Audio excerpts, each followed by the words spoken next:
Hey guys, this is Meteor, back at it, this time with something different. You might be wondering, what the hell Meteor, why aren't you playing League of Legends? What the hell is this thing that I'm seeing on my screen? This is Civilization 5 Brave New World expansion, because guess what? League of Legends is not the only game in the entire world that I play. Shocking, right? I know. Anyway, since my channel is relatively recent, only recently did I start uploading videos rather regularly. I decided, I don't have to limit myself only to League of Legends. I might as well start exploring other games because, I mean, if my channel eventually grew and all I did was League of Legends videos and eventually I was kind of fed up and I would want to do something fresh, people would be like, what the hell are you doing? I don't watch you for something fresh, I watch you for League of Legends. But if from the start I have other things on my channel that aren't just League of Legends, then it really isn't going to be a shock that I will be playing other things. And that way I won't really get bored of League of Legends. I'll be able to play other things. It'll just be healthier for the channel in general, I think, because it will also be reaching to other audiences that might enjoy my channel that they have never even heard of my channel, and they will hear about it through other games. And this is one of them, Civilization 5 Brave New World. It's pretty much the only game besides League of Legends that I play at the moment. It's a very good game, and well, I'm pretty good at the game, I would say now. I've beaten it in a couple of the highest difficulties. Still not the two highest, but I'm eventually gonna make a series where I'm gonna play each of those and beat it because I do sincerely believe that I can beat it. Because I'll show you guys in a minute here in single player, because we will be playing single player, not a multiplayer, because I've never played multiplayer. If you want to be playing multiplayer, you shouldn't even play like this either. Anyway, you should go to a no quitter Steam group. That's where most people play. But anyway, this series, I've been thinking since, for people who are new to Civ 5, I can kind of teach them how the game works. There's kind of a lot of videos on that already, but this would be my take, just one playthrough where I explain close to everything, like a zero to hero of Civilization 5 Brave New World, basically. But as I was saying here, you see, you got all the difficulty levels from level 1 all the way to level 8, which is Deity, which only the best players in the world will beat this level. Kind of subjective, I've seen a lot of people beat Deity, not a lot, but quite a few. I've beaten it on Emperor, which is arguably very hard. I didn't have much difficulty. Arguably, I was playing Poland, which isn't that hard, but I was playing another game with England. I haven't finished it yet on Emperor, but I was doing pretty well too. And I was going Liberty, which I had never done ever, and I was still doing fine. So I think I will be able to beat it in Immortal and Deity, which I will eventually do. But for this series, I think I should start with a slightly easier difficulty, so, it won't be too hard, and people will learn to play the game well. So I'll play in a king. I think that's fair. Anyway, to explain Civilization 5 for those of you who have never played it, since I did say this was going to be a zero to hero type series where I would teach everyone everything. Here's the way it works. You choose a civilization. There's a lot of civilizations I'll show you right here. These are like 100 civilizations or something. Probably not 100, but a lot of them. I mean, I guess it can seem kind of overwhelming at the start, but they really aren't all that different. They just have a couple of things different to them. As you can see here, each one of them has a unique ability. Alexander has a influence decay with city-states being less and recovering more. And each of them has at least either one unique unit or two unique units, which in the case of Alexander, it's the hoplite and the companion cavalry. The way it works is basically any civilization can make units. For instance, here it's, as you can see, it says companion cavalry replaces the horseman. Any civilization can make the horseman, but Alexander specifically can only make the companion cavalry, which is better than the horseman, and eventually becomes obsolete. And same thing with the hoplite, which replaces the spearman, eventually becomes obsolete with civil services, which is what the pikemen become. But that's not all there is. Some civilizations like Assyria that you can see over here have unique buildings such as the Royal Library. So every civilization has either one unique ability, well no, every civilization has a unique ability, but then they either have two unique units or one unique unit and one unique building. And you guys will understand that later when I actually start the game. But yeah, it's not that different. Each civilization, each one of them has a couple of things that are unique to them, but other than that, they're completely the same. for this game, I was thinking of doing, you know, a fun civilization, which I was thinking of the Maya. The Maya are pretty fun. They're also kind of really good, but I'll take the Maya because I think they're gonna be fun, and I've never played as the Maya. I haven't actually played as that many civilizations, surprisingly. But yeah, there's also the Inca, which I forgot. Some of them have unique land improvements, which is kind of different, but you know, those don't make that much of a difference. You'll see where they are eventually. There's a lot of different map types. You know, there's these over here, then there's additional maps. You got all this stuff. But we're gonna keep it simple. We're just gonna play Pangea. Real simple. I'm gonna play a small map, 6 players, 12 city-states. Not, I mean, they call it small, but it's pretty average because there's dual and tiny, which are much smaller. Then there's huge, large, standard, etc. But those kind of get really big. Your game starts lagging a lot. Small is the general one. 6 free for all. The city-states are other stuff that I'll explain later. And game pace is just how fast you wanted it to go. If you wanted the game to finish quickly, you go quick. It'll never really finish quickly because Civ 5 is a game that takes quite a while to finish at least one game. I mean, not forever, but I mean, if you go marathon, it will take almost forever. It will be like, when they say this extremely long game speed, they mean extremely long. So yeah, normally standard is the standard. You can go quick too, it's pretty okay. And epic takes kind of longer, but not too much. I'm just gonna go to advanced setup real quick. Just change a couple of stuff. There are a lot of different victory types. You can win off science, domination, culture, or diplomacy. I'll explain that later. But basically, there's also a time victory, which is at the end of a certain time period. Whoever has the highest score wins. And I think that's so boring, so I always disable it. Because there's always some way for you to win some kind of victory. Or, you know, you lose and you just gotta accept the loss. But time victory is just really boring, so I don't play that. But all the other ones I leave open because they're fun. I'm just gonna put quick combat and quick movement on, because those just make the game slightly faster. If not, you got a lot of animations and stuff, which, I mean, they're cool and all to watch, but after a while they just get kinda like time consuming and become really unnecessary. But other than that, I think this game is fine to start. So I've been talking for a while, so let's just start the game. And the narrator is going to talk, so I'm going to shut up for a bit. Your people kneel before you, exalted King Pakal the Great, favored son of the gods and shield to the citizens of the Palanque domain. After years of strife at the hands Right, of very interesting. Do not care what the narrator says. Okay, well here's the deal. Honestly, this start is, it's kind of bad start. I mean, actually it's not that bad. I got 2 luxuries. I just thinking of like how this game is gonna go. I know I should be explaining other stuff because this is a 0 to hero type stuff. Oh, something I should mention real quick. I have a mod for this. It doesn't really affect the game itself. It just changes the interface. So like all this stuff that you're seeing over here, the happiness, culture, etc. These things over here. If you just have the standard game, it'll be different. You just gotta Google enhanced user interface mod, Civ 5. You'll find it real easy. Really easy to install. It really helps a lot. Normally, if I was hovering over this, it would just say like Silk requires calendar, forest, grassland, river, and the output. That's all it would be saying. Yeah, here I have a lot more information. Tells me a lot more stuff, and it's pretty helpful. It's a really helpful mod. I recommend you all get it. But if you don't want it, that's perfectly fine. You can learn the game without the enhanced user interface mod. Now, I think I'm just gonna settle just so I can explain stuff. I don't think this is a settle that is the end of the world. I might just go over here, so I'm next to the mountain and on a hill. Yeah, I'm gonna go over here and explore a bit more. Ah, there's so much jungle. I don't like jungle to start.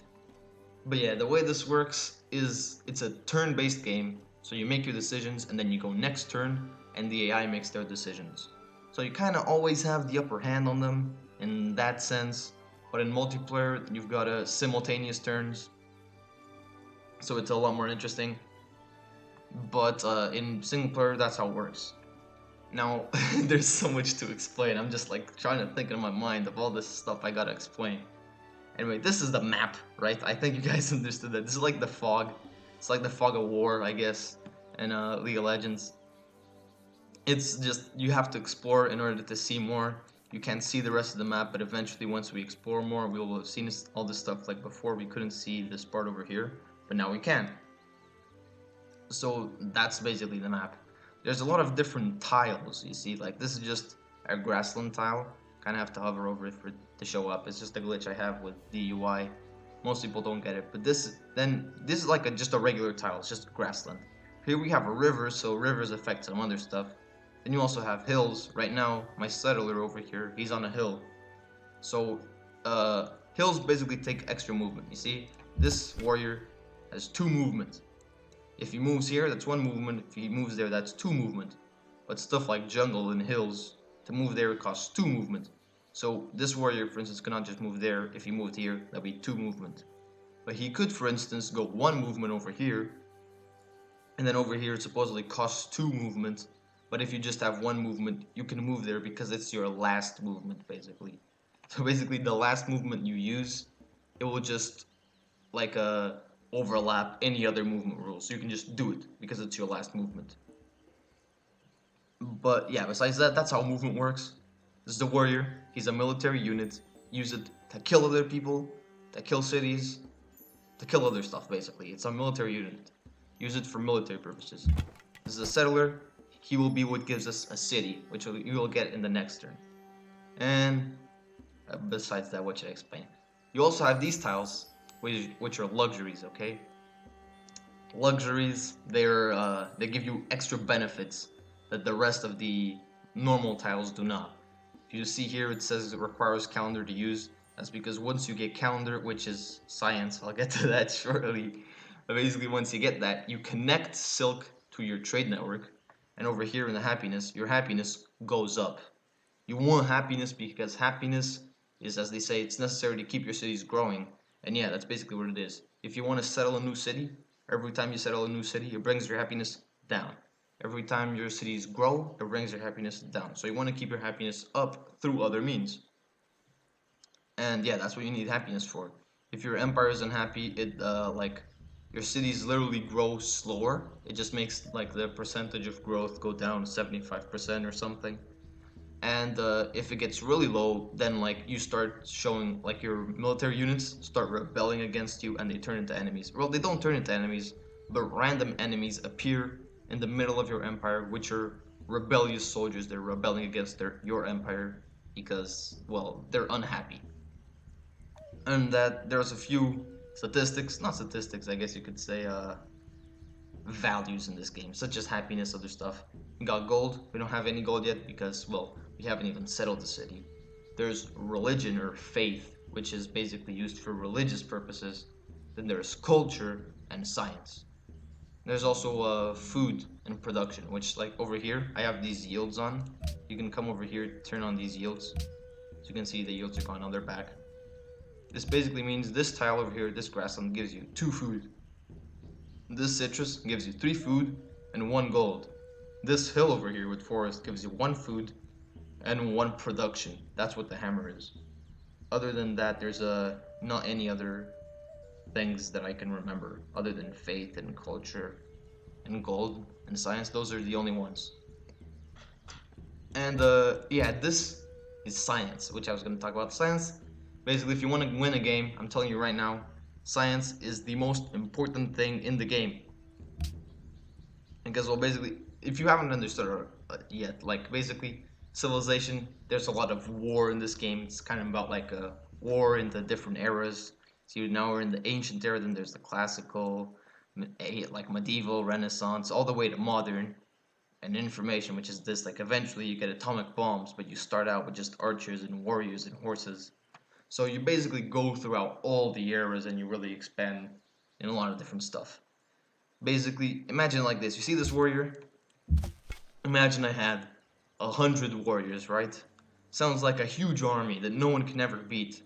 But basically, if I'm over here in the atomic era, if I just throw an atomic bomb, it's going to kill every single warrior in like X tiles, okay, in a radius of tiles. No matter how strong that warrior is, because atomic bombs are just really broken, you know. And here we have these bombers. I can just get the bomber. He will kill the warrior. Your warrior won't be able to do absolutely anything because he's completely obsolete. So science is more important than making more military units. That's basically the important part right there. So let's move turns. I've been explaining a lot of stuff. Oh yeah, another thing there is tourism. You need tourism eventually if you want to win a culture victory, which I will get into eventually.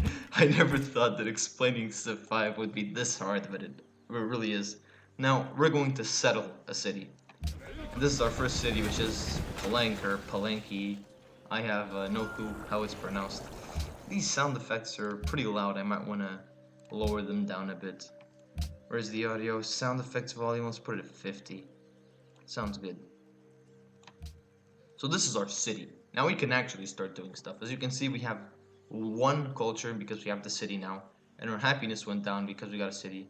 And we have plus 4 gold, which as you can see here in the city, it's giving us plus 4 gold every turn. That's what it means. And the 0 is the gold that we have right now, which we have absolutely no gold right now. Here, this is the things that we can build in our capital.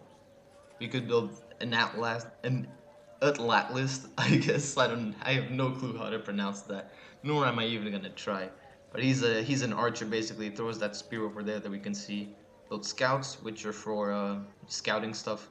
They basically have better movement points than those warriors. I'm gonna build a scout because I know that scouting is important. If you're starting out the game, you wanna pretty much always build a scout first.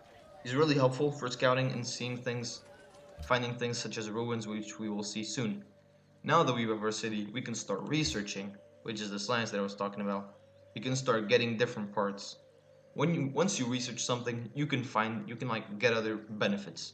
If we research pottery, it allows us to build the granary and the pyramid, which right now, if we go to our city, we can't build. The only building we can build is the monument, which gives us extra culture and takes 1 gold per turn. Pretty much almost every building costs at least 1 gold per turn. There are some that don't, which are really good buildings, normally, or not. But the monument we will eventually want, just not right now. I actually probably won't build a monument for other reasons, but I'll explain those later. Anyway, as you can see, we have plus 4 science per turn right now, which is from our city, as we can see here. Plus 4 science, which is from our buildings, which is the palace. Whenever you settle your first city, you get a palace. It gives you income. But for right now, all we want is a scout, and we will see what it does eventually once it, spawns. I think I'm gonna go for the pottery first because it has the pyramid, which is unique to the Mayans. No other civilization has the pyramid, and it's a really good building. So we're gonna go for that first. And then we're gonna keep exploring with our warrior. Now, if we were to move over this river, we would lose all our movement points, so I don't want to do that. So I'm going to move over here. Also, something is, if you finish your turn on top of a hill, you get extra sight, so I want to finish on top of this hill. And these are ruins. Once we collect those ruins, we will get some benefits from them. So we go next turn, collect the ruins, see what we get. Ooh, we also met someone. This is Nebuchadnezzar of Babylon. So yeah, he's really cocky apparently. But in here, we discovered the secrets of an advanced technology, which is animal husbandry. Basically, when you get runes, it can give you several rewards. For instance, it could make our warriors get upgraded to stronger units. It can give you population for your city, or it can give you science. It can give you a map of more stuff. It can tell you where barbarians are, which is probably the shittiest out of all of them, but that's another story. But this one was really good. It gave us a full-on fucking technology, which is really good. And this one tells us where horses are, lets us build pastures, trade routes, lets us get caravans, good stuff. So now we will see where horses are. For instance, right here, now we can see there are 2 horses. So I will think about making another city there later. A lot of talking, so I have to drink water. I don't think I've ever talked this much when playing League, because there's more stuff to focus on. Over here, there's a lot of desert. This warrior came from over here, so he's probably gonna have found a lot of ruins. But there's a lot of hills over here, so it's gonna be hard to cross. I'm gonna go just over here, see what's around. Not much. So we're just gonna keep going. As you can see here, this bar, that's the progress for food. Basically, right now we have one citizen. You see, we have one citizen over here. That citizen is right here, working on the citrus. I can unlock it, which means it will never get moved unless I move it myself or, other units come, but that's another story. Once in the next turn, we'll get a new citizen, which we can put in another one of these spots. And that's basically how citizens work. You will want a lot of citizens because the more citizens you have, the more science you will have. And, well, the more science you have, the better because, like I said, science is the most important. I'll tell you right now. It is the most important thing in this game. Now, we found this guy again. Palenque has grown, as you can see, which means we have another citizen. We can put him where we want. I guess we can just have him grow more. I can put him over here, which will give us more production. More production means these things finish faster. For instance, right now, you see how many turns it takes us to make things? If we put 1 point into production, the settler, for instance, now costs 14 turns, while before it cost 16 turns. But I think I will leave this because even though it's making it go 2 turns faster, we will get another citizen 4 turns faster. So if we get it 4 turns faster and only make the production one time, like 2 turns faster, I think just the growth is more important because we'll eventually have a new citizen, which we can put over here. Or maybe over here, because this will eventually expand over here in 10 turns, which is around when we'll have growth. So yeah, I think that's the best idea right now. Where am I going with this warrior? I have no idea. Now we have our scout. So let's start scouting over here to this side. As you can see, this scout, basically what he has a promotion where he ignores terrain cost. That means that while I told you that the warrior, for instance, when he was back here, he could only go to this jungle and not move 2 tiles, even though he has 2 movement. This scout completely ignores all terrain costs. So when it says he has 2 movement, he always has 2 movement every single time. So now that we got the scout, what else do we want to get? I'm kind of thinking over here because I want to go tradition, which is some more complicated stuff that I'll get to later when we get social policies. I think I'm going to build another scout. I think that's the best idea. Because the faster you meet players, the faster you get science, which is good. Like I told you, science is really good. So I go over this hill. Not much we found over here. There's a lot of jungle in this area, which isn't so good. If this wasn't like a 0 to hero type thing, I would have definitely restarted the game. Oh, here we see a border of a city-state, which we'll get to shortly. It's another luxury, gold. And here the scout already found out there's coast over here. This could be a coast or a lake, so if you hover over it, it will tell you if it's a coast or a lake. So that's helpful. Because, if it's just a lake, and you decide to settle a city there and start sending some boats out, the boat will never be able to get out of the lake because, it's a lake. So yeah, you want to consider that. Since it's coast, that means our boats will end up being able to do a lot of stuff, so might want to consider settling a coastal city eventually. Shall the clay say to him that fashioneth us? So now we got pottery. It means we'll be able to build the pyramid and the granary, which are both pretty good buildings. But we'll see that later. Ooh, a barbarian camp. Barbarians are just really annoying guys that always want to fight for absolutely no reason, and they kill your units. So they're pretty annoying.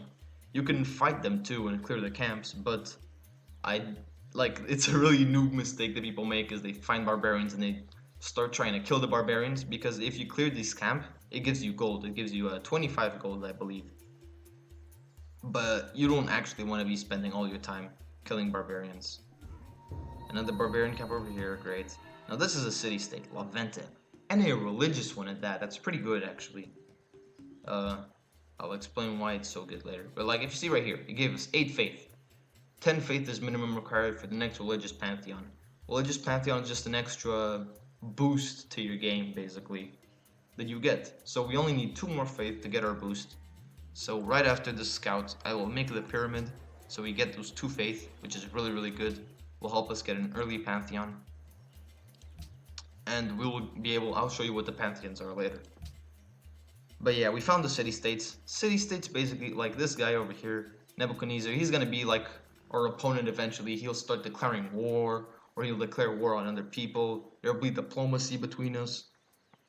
It's like, it's almost as if it was a real person, except it's just an AI. City-states, on the other hand, they're just neutral. In general, they're neutral unless you declare war on them, or Someone who is allied to a city-state declares war on you. So for instance, if we had enough gold and we gifted them like gold, their their status with us would grow and they would no longer be neutral and they would be friends and eventually they would be allies. If they're allies with you, they will fight with you in wars. They won't actually do much. All they will do is just like if someone comes near them, they will kill them, and if they're their enemy. But they won't like come with you to the enemy cities and kill them or anything. They're just there to help slightly. And I believe it's calendar that the Mayans get benefits from. And I want calendar because it will give us because we need it. We need calendar for the citrus, I'm pretty sure. Yeah, we need calendar. But we also need to chop the jungle. Yeah, well, we'll get to that later. Next turn. So we have this scout here. There's another city-state there, if you can see, just the borders over there. So now we met another one, Cahokia. If you meet a city-state first, they give you gold. Like, they give you more gold. If you aren't the first person to meet him, they still give you gold, but they give you less. Now, where to go, where to go? Over here. It gave us absolutely no information. Really shitty play, but whatever. Oh, and if you stand in the borders of a city-state, like if I ended my turn here, the city-state would get angry at me because they don't want me in their borders. Oh, ruins? Where? There, nice. I will get those ruins later. Now this scout, we can take him north to explore a bit more. This warrior, I'll just end the turn in the city-state because it actually doesn't matter. Even though I told you they'll get mad, it will matter because eventually they will like forget it. The greater barbarian, now I can't get the fucking ruin. Well, whatever, I'll get it eventually. There's a lot of mountains around us, which is good and it's not so good because, well, I mean, it just makes it harder for us to go around, but it makes our cities more defensible versus other units. So now we go over here. Not finding that much land to settle. I'm just like looking around to see where I will want to make my new cities.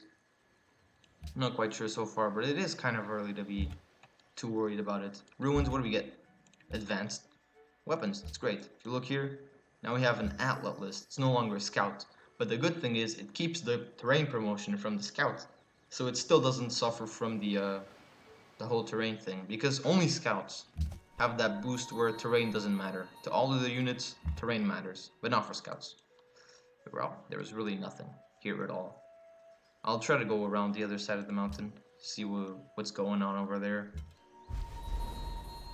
Now you have our atlas list here. First Great Empire to meet Wellington as well. Great Empire refers to people like, you know, Nebuchadnezzar and us. Where to go now? Okay. So this is a lake. I can tell because it has 2 food, but you guys wouldn't know that. But basically, as I told you, you hover over it, it tells you lake. So you would see water and you think, oh, it's coast. But no, it's not coast. It's lake. That's just a little help right there. So now there's some units, some ruins over here, I mean. I'll go get those ruins. Palenque is grown. We'll put some more stuff over here. In 2 turns, our borders will grow. Your borders grow to where this purple hexagon is. So that's where your borders grow to. So yeah, in 2 turns, this will be open. And when that's open, I will move one of these guys over there. Oh, I forgot to put in production focus. Production focus is something that doesn't really... I mean, it's just min-maxing, basically. You should always put in production focus, but then when the citizen grows, you put it in the correct place. That's what matters. Oh, and normally when you come into the screen, in the standard game, citizen management will be like minimized, so you won't see these citizens. So you have to click here in the plus button to see your citizen management. Yeah, just a little thing, because of it. I know the first time I played I was kind of confused about this whole citizen stuff. But that's how you make your citizens show up. So there's a barbarian here. Oh, I can definitely kill him. Wow, I didn't kill him. That's unfortunate. Oh well, got a bit of experience. More ruins, that's great. The more ruins the better, the more bonuses you get. So now, Wellington killed that unit. It's kind of unfortunate, because I wanted the experience. We find population, and as you can see, this is the border of a civilization, so there's someone over there, who we will go meet shortly. Built some ruins, some warrior over here. I am gonna come here just because I want to see where the camp is, and it's right there. They're gonna send some units to us eventually, probably, but it's gonna take them forever to get here, so I'm not too worried about that. Palenque is grown, just like I said. So now we want to put... Oh, wait, Palenque itself is grown? Oh yeah, because we got the ruins. Right, perfect. So this is great. I might want to put this over here to see if the pyramid can be finished a little faster. Okay, there we go. Now, once the pyramid is finished, I will put this to grow back again, because I want that pyramid as fast as possible, so I can get the 2 faith for the Pantheon. I'm sure that, I know this is a 0 to hero thing, but I know a lot of you will probably be pretty confused because there's a lot of things in Civ 5. It's really confusing at the start, but then again, that's every game. I'm trying to basically explain as much as I possibly can because it's such a big game with so much to it. But normally if you were playing, you wouldn't really have that much of a problem. So let me see. This is a Forest Plains 2. Forest Plains Hill, huh. Well, I'm just seeing that because depending on where you are, you have some defensive bonuses. Okay, you know what? I'll kind of fight these guys so you guys can learn how war works. So if I go right here to this guy, I'll be attacking him. So he'll take damage, I'll take damage because I'm a melee unit. Because for instance, an archer, I would attack him and he wouldn't do any damage to me. Now that I am, kind of low health, see over here I have 73 out of 100 hit points. I can click this button, fortify until healed, and I will fortify, which gives me a bonus defense. So if he attacks, he will take more damage, and while I am fortifying, I will be healing, basically. Any unit can do this generally. There are a few units, like naval units at the start, they can only heal in your territory, but that's a whole other story. Now, social policies. This is this is where stuff gets kind of complicated. Social policies. Here you see this gigantic ass screen is huge. Normally, it'll just be like this. It'll seem kind of normal, have these backgrounds. You want to generally have the advanced view so that you can see what each one of them is doing. Social policies are basically like this. So far, we've constantly been getting 1 culture per turn, but the culture kind of seemed useless, but it's not. Eventually, when it reaches this bar at the top, like right here, if you hover over it, we need a 25 for the social policies, and we have 36 right now. I do not know why we actually have 36, but we do. Anyway, so now that we have more than now that we have more culture than we need, or just the equal amount, we can adopt a social policy. Social policies give you benefits. So at the start, these are the only ones you can get. Tradition, liberty, honor, and piety. Later on, you can unlock these when you get to the different eras, which are basically here in the technology tree. So you can see we're still in the ancient era, which is over here. Eventually, we'll get to the classical era. Once we get to the classical era, we can start doing patronage and aesthetics and the medieval, commerce, exploration, rationalism, etc. For the start, you have these 4. Now, which ones should you pick? Which ones are good? Basically, you don't pick honor, and you don't pick piety at the start, ever. And then between tradition and liberty, you probably want to go tradition 90% of the time. And this because tradition is just better. It just is. It has a lot of good stuff for your capital. Basically, the way it works is, the way these policies are supposed to work is, tradition is good for basically small empires, like it says here, 4, 5 cities maybe, just that. And it will make your cities really, really good cities because it gives you bonuses to your first 4 cities, like this one right here. Legalism gives you free culture buildings in your first 4 cities. When you finish, you get an aqueduct in your first 4 cities, etc. So tradition is good if you want a small empire. Liberty is good if you want a lot of cities. When I mean a lot of cities, I mean like 12 cities, something like that. A huge amount of cities that you settle yourself. And that's because there's a lot of benefits in the tree for settling. Honor is for war. There are things in this policy tree. The policy tree is basically all this stuff. You have the first one, which is this, and then you have each one of these. Once you finish them, it will give you a general bonus, and each one gives you a specific bonus. I won't go over all the bonuses because that will take way too long. Um, but I mean, honor is just basically, it's not that good. Even though you might think, oh, I want to go to war, I want to do stuff. If you see at the start, it just gives you extra strength versus barbarians, which, like I said, you really don't want to be spending your time in the early game trying to kill barbarians. and it will tell you when new barbarians, like new barbarian encampments, like this. Imagine that we had already explored over here, but there was no encampment yet. Once an encampment spawned, we would be notified, and they would say, a barbarian encampment has been, found over here.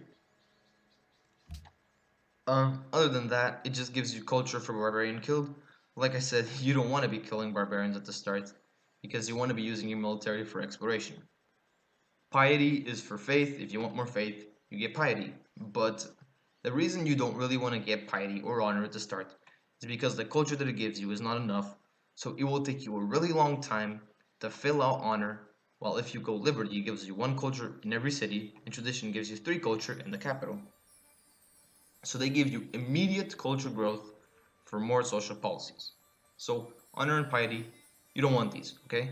Because the more like the cost of each social policy goes up. So let's say this one right now costs 20. Once I adopt it, the next one will cost 40. Once I adopt that one, the next one will cost 80, so on and so forth. So you need these culture growth at the start. So really, the only options at the start are tradition and liberty.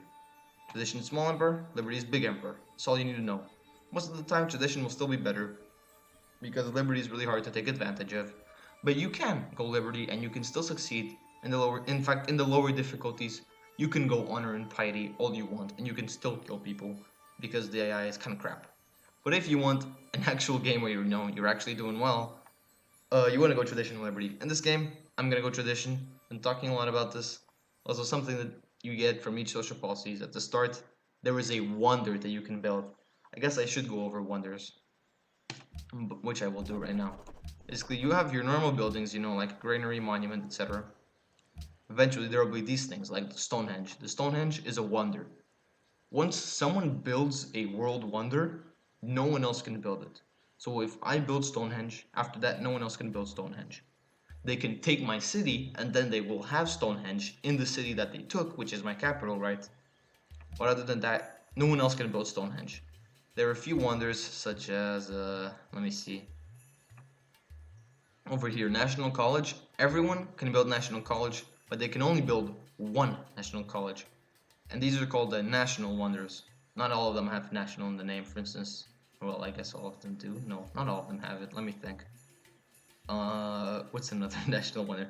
Oxford University. Everyone can build Oxford University, but they can only build one their entire empire. Well, you can build 8 million temples if you have 8 million cities.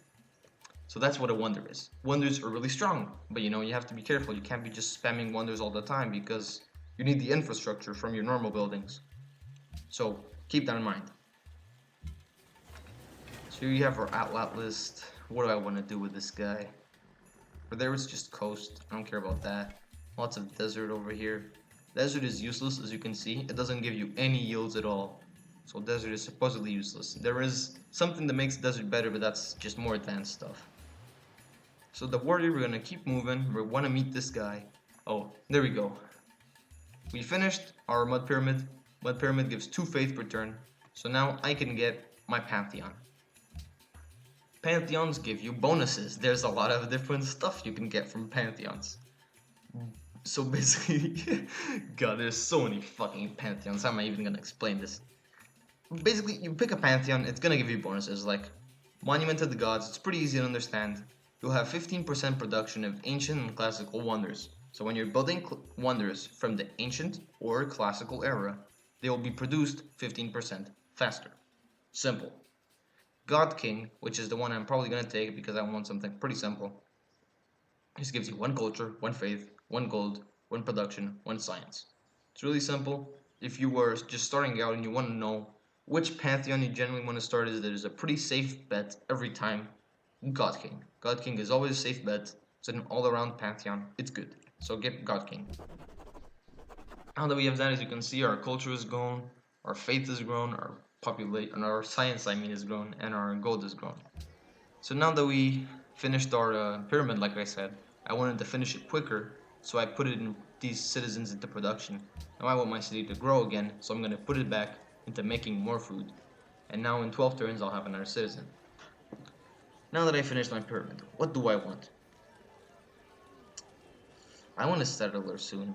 Probably now. I already have 4 citizens. I guess I'll get a settler then.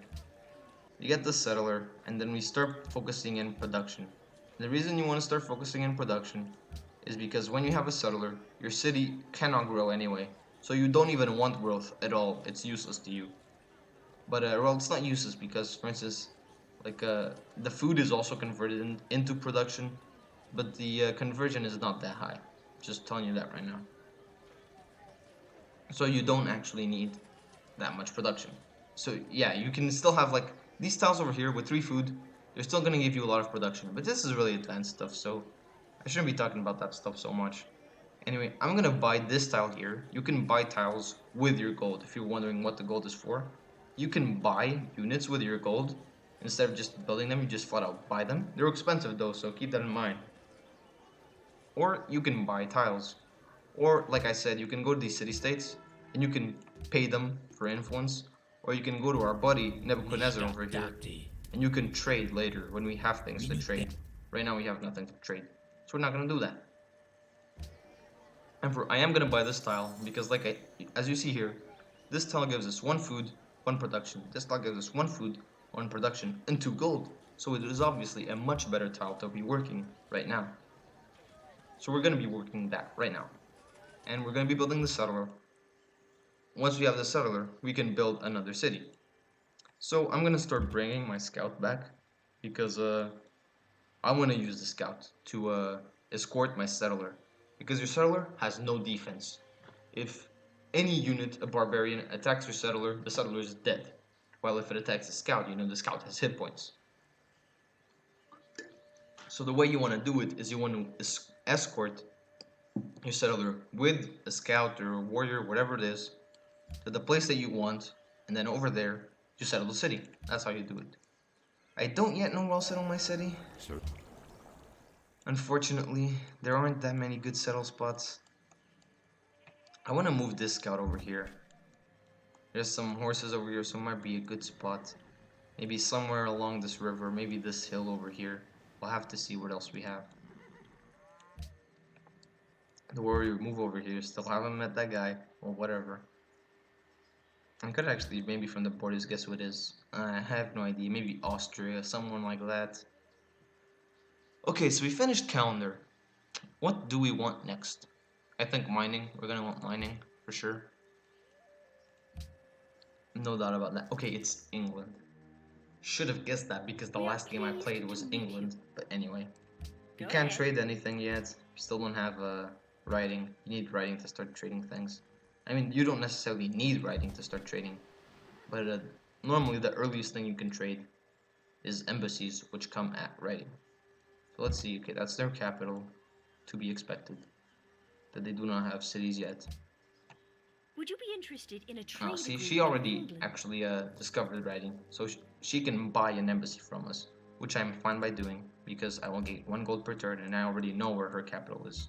Basically, all an embassy does is it tells you where the other person's capital is. And eventually, later on, there's more trade stuff that you need to do with an embassy. But at the start, you generally want to sell your embassies, or if you don't know where they are, you can, just go embassy for embassy and tell each other where your capitals are so that you can know where they are. So on this scout, what am I going to do then? I guess I can explore a bit more over here, see if there's any barbarians. But as you can see, we already have another social policy, which was a lot faster than the last time. And basically, this goes to show that by getting tradition, getting that extra 3 culture, you'll really be getting social policies at a really fast rate, which is really good. Gives you extra bonuses. Now we can go, for instance, for aristocracy. Gives us 15% production when building wonders, and +1 happiness for every 10 citizens in a city. I'm not going to be building any wonders soon. I sometimes like to go for these rush strategies, rush some really important wonders, and so I take this right at the start. But I don't want to do that right now. And +1 happiness for every 10 citizens in a city. We don't even have 5 citizens in a city, so this is not going to help us. Oligarchy, garrison units. Garrison units is basically, if I got my scout and I put him right on top of my city, he would be garrisoned. When he's garrisoned, he increases the strength of the city. Right now we have 17, it would go up to 20, for instance. And so the city, because the city can shoot at people as well. If there was a barbarian right over here, the city could shoot at him. If it has 17 strength, it's gonna do, I don't know how much damage, but let's say 20. And if it had 20 strength, it would do 25 damage. Just an example. Probably not right. That's what garrison units mean. They cost no maintenance, and cities with a garrison gain 50% ranged combat strength. That just means they do 50% extra damage. So it's good for defense, and eventually we'll have barbarians which come after us, so oligarchy is good. Also, getting this one just gives us this one, nothing else. By getting oligarchy, we can get the next one, which is legalism, which is actually really, really good. So we're going for oligarchy. What does this mean? Our borders have grown. Nothing special. And we go into the next turn. We got mining, that's great. Mining lets us do mines, forests, which we can't do yet because we don't have a worker. But once we get a worker, we can start doing stuff over here. What do I want to do with my scouts? Explore. Oh, nice. Ruins. Reveals evidence of nearby barbarians, which, like I said, is the crappiest ruin. It didn't even tell me anything because I already know where all the nearby barbarians are. Over here, and over there. So yeah, that literally told me nothing. Next, I want bronze working because it gives me remove jungle because, let me see, where is it? This citrus over here, if I want to improve it for that extra for the extra happiness it's talking about right here, it will give me if I want to improve it, I need to get out the jungle. I need to chop the jungle basically if I want to improve this. So since I haven't so until I can chop this jungle, I can't improve this. And I want to be able to, so I'm going bronze working first. Oh, also, if you guys can see, like, archery right now, it just seems pretty useless. All it has is Temple of Artemis. And admittedly, Temple of Artemis is a very strong wonder. But normally, you would have an archer over here. But the Mayan unique unit, the Atlantis, which we have over here, replaces the archer, and it costs no science. So you can build it just from the start of the game. You don't even need archery to get the archers. So that's why archery doesn't have anything else in it, but normally it would have an archer over there.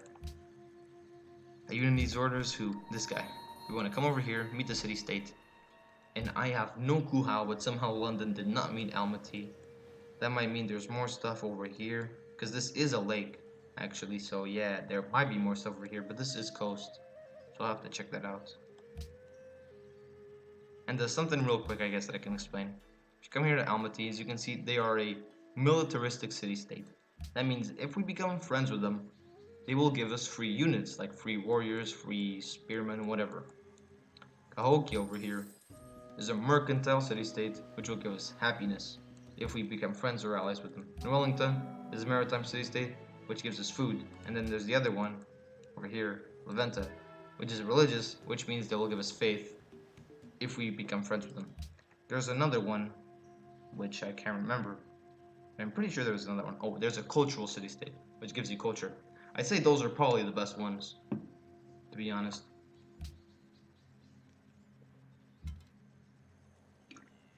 Okay, so to explore a bit more, we've explored all around there.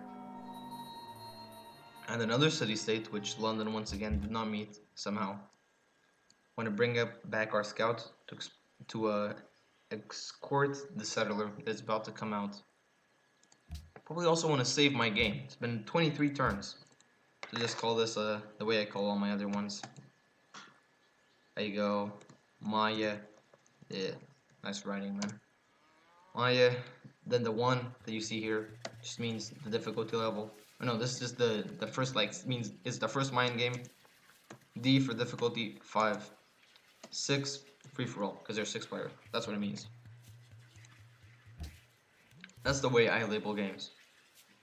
You guys don't have to label it like that, but that's just how I do it. So now the game is saved, which is good. Not gonna lose stuff. Public declaration from England. What this means is that they've publicly declared to protect this guy. So if we fight these guys, if we declare war on the city-state,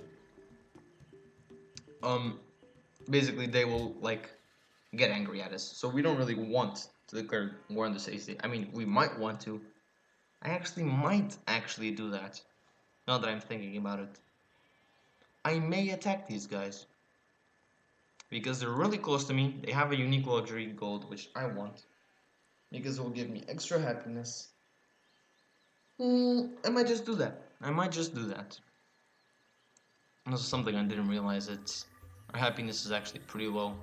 So I shouldn't have gotten a worker before the settler. I'm not gonna get enough gold to straight out buy it. Unless I mean more city-states, but that's completely, like, RNG based. I can't even pass. I mean, I can pass, but I'll piss off Quebec. Then again, I don't really care. Oh. So it looks like there is a barbarian right over here. Now we fortify over here. We'll see what he does. Okay, so he's attacking us. So as you can see, now the city can actually attack the barbarian. And it's not gonna kill it, which is great, because now I can get my scout and kill it. Which gives me extra EXP, plus 5. You'll see what the experience does later. Once they actually get a level up, because until you get a level up, experience means nothing. Oh, I can't actually pass. That's unfortunate. But then again, it's really close, like it's not gonna tell me anything, there's just this mountain range around. Soldier. Okay, now let's attack this guy for the experience. Oh, we actually can pass through here. Awesome.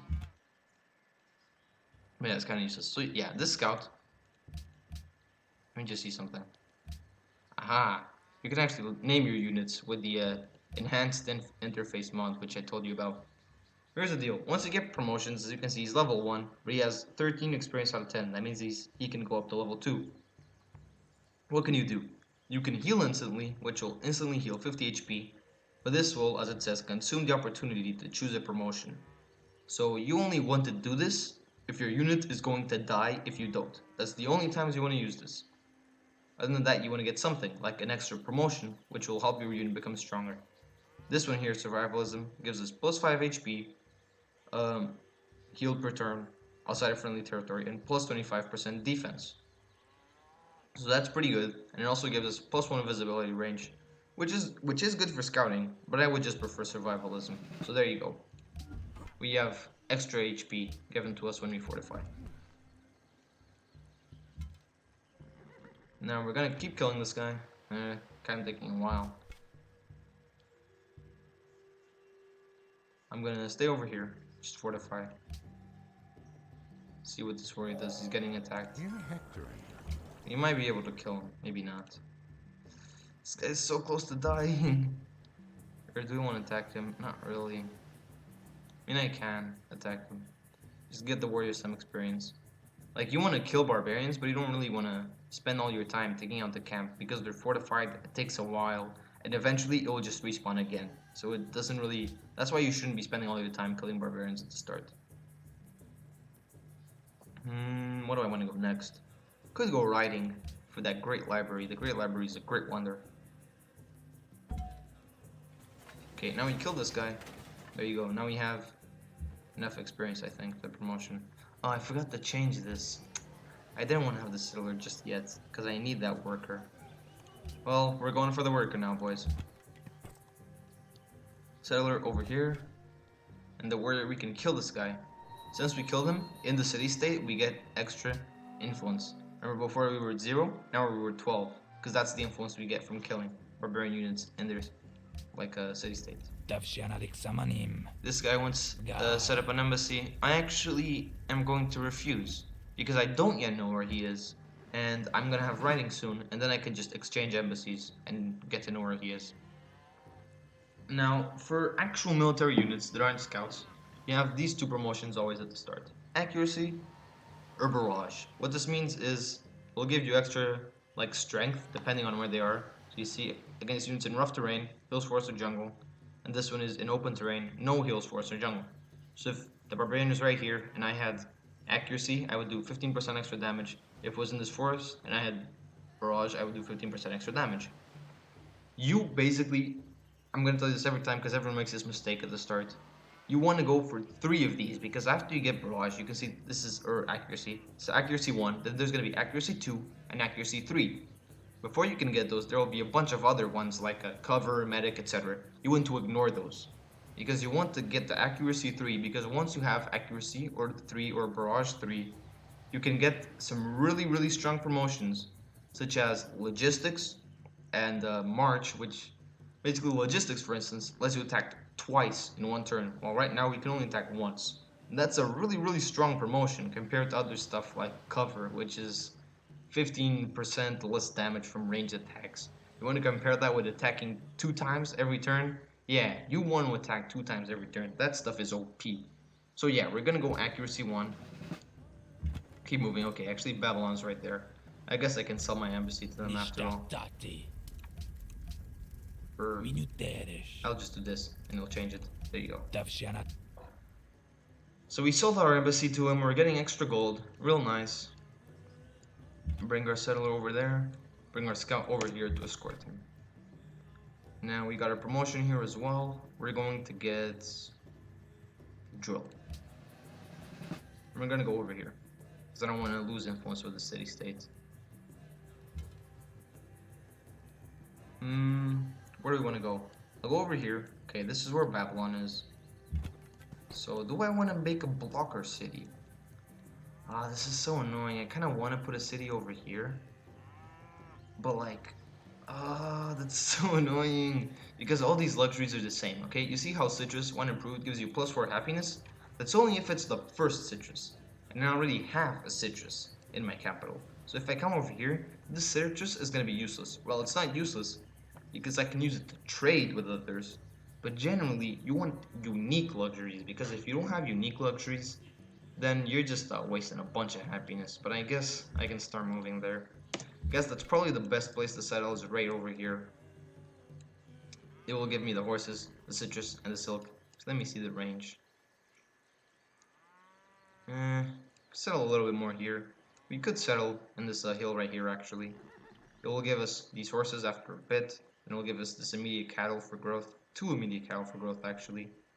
And it will give us iron all the way back here. We would still get this iron, but it would take longer. And we will also get that iron still, so yeah, I'm gonna settle right over here. That's where I'm gonna settle. And the reason I'm doing that is because I want a city that like blocks Babylon's path to my capital. Because I don't want them to just straight up come to my capital and take my capital. Because yeah, I haven't explained victory progress. Basically, the way you win in this game. How do you win? Easy answer. Well, there's 4 types of victories: science, culture, diplomacy, or military. Domination is what it's called. Domination is the simplest.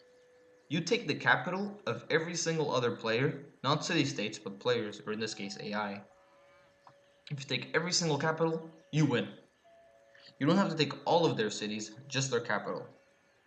So yeah, you want to defend your capital. If you lost your capital, that's really bad. You really want your capital back. Or you want someone else's capital back, because if you have someone else's capital back, then that person who took your capital still can't win. And the other one is science. The way you win a science victory is... Wait, where is the fucking thing? Okay, there you go. All the way over here in the real future, there are these things you can build: SS engine, SS stasis chamber, cockpit, etc.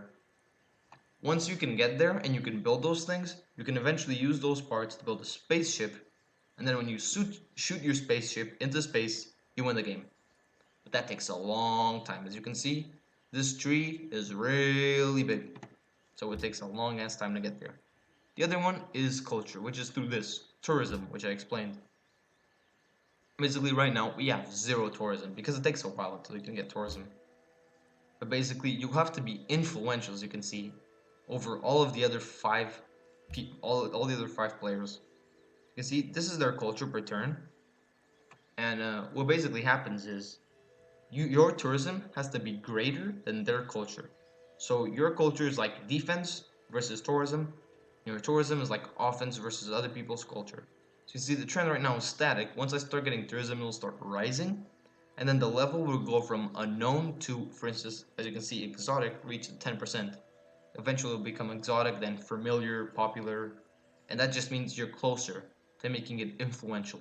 Once you're influential over 5 players, you win a tourism victory. And the last one is a diplomatic victory, which is this over here. World Congress has not yet been founded. It will begin once one civilization has discovered printing press and every other civilization in the game. But the World Congress lets you pass bills and stuff. It's like the UN. Eventually, in the much later eras, the city-states can also vote in the World Congress, provided that they're allies with one of the big civilizations. If you can get the influence of a lot of city-states or other players, there will eventually be something called the World Leader Vote. And if you have enough influence, you can make them vote for you as the world leader, and you win a diplomatic victory. Those are the 4 kinds of victories. And there you go, I explained that. I'm actually gonna take a quick break, guys. So I might cut this in to the next part. I don't know where's my, here we go, saved. I might have cut it already before because this is getting pretty long, but we'll see where it goes. Okay.